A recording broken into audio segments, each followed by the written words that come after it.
안녕하세요. 정경주입니다. 저는 요즘 믿음에 대해 생각하게 되었어요.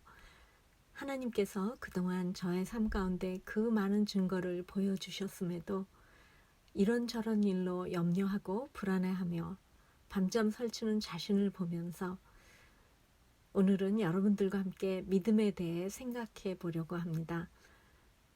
믿음은 논리가 아니죠. 하나님을 믿는 믿음은 우리의 이해나 상상을 초월해서 그분을 신뢰하기 때문에, 또 하나님은 신뢰받을 만한 분이기 때문에 믿고 맡기는 것이라는 생각이 듭니다. 사실 하나님은 인간의 논리와 이치에 제한받으실 수 없는 분인데, 그런 하나님을 나의 제한된 두뇌와 이 작은 가슴에 맞추려 한다면 어떻게 나의 믿음이 자랄 수 있을까? 믿음은 계산하지 않고 무조건 맡기는 것이라는 생각이 듭니다. 정신적 질환으로 병원을 찾는 환자들 중에 믿음이 없는 사람들이 믿음이 있는 사람들보다 훨씬 많다는 보고가 있습니다. 정말 그 말이 이해가 됩니다. 저의 지난 삶을 돌아보아도요, 그때 내가 예수님을 믿지 않았으면 어떻게 되었을까? 내 생에 예수님을 만나고 하나님의 자녀가 되는 권세를 받았다는 사실이 가장 놀라운 축복이라고 생각할 때가 참 많다니까요. 믿음은요, 어떤 낙심스러운 조건에서도 소망의 빛을 볼 수 있는 눈을 열어줍니다. 그런데요, 믿음도 중요하지만 믿음의 대상도 이에 못지않게 더욱 중요하다는 생각도 합니다.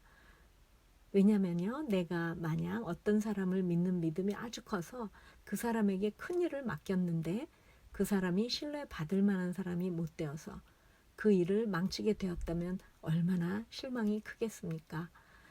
이 경우에는 나의 믿음이 문제가 아니라 나의 믿음의 대상이 문제인 것입니다.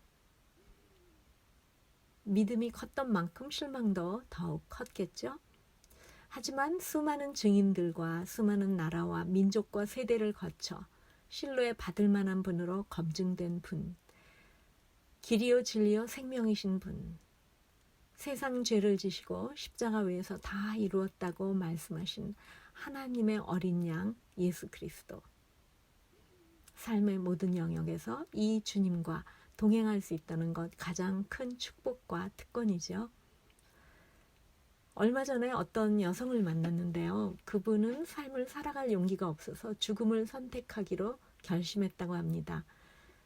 그런데 막상 죽음을 앞두고 곰곰이 생각해보니 자신이 진정으로 원하는 것은 죽음으로 삶을 도피하는 것이 아니라 지금보다 좀 더 나은 삶을 원하는 것이라는 걸 깨닫고 좀 더 나은 그 삶을 선택하기 위해서 예수 그리스도께 자신의 삶을 맡겼다고 합니다. 그런 그녀가 저에게 이런 고백을 했습니다. 나에게 좀 더 나은 삶을 살도록 새 힘과 소망을 주신 분은 이 세상에서 예수님 한 분밖에 없어요.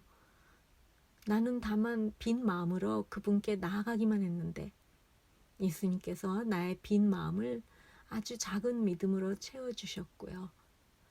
내가 원하던 것보다 더 나은 삶을 살도록 나의 삶을 인도해 주셨어요. 이처럼 믿음은 용기요 결단입니다. 앞길이 다 보이고 하나님의 계획과 길이 내 앞에 환하게 펼쳐져 있고 그런 주님의 계획이 내 마음에 공감이 가는 상황은 아니지만 아무것도 모르는 빈 마음이지만 아주 작은 믿음을 가지고라도 주님 앞에 나아가서 그분께 나의 영혼과 삶을 맡기는 것이 곧 믿음입니다. 우리는 하나님의 약속의 말씀을 믿고 하나님께 나아가고 하나님은 스스로 하신 약속을 지키시는 것이 하나님과 우리 사이에 맺어진 믿음의 관계지요. 앞길이 보이지 않아 불안해도 광야의 길을 내시고 갈 길을 인도하시는 하나님을 믿는 믿음으로 역전의 삶을 살 수 있을 것입니다. 여호와여, 주의 이름을 아는 자는 주를 의지하오리니 이는 주를 찾는 자들을 버리지 아니하심이니이다.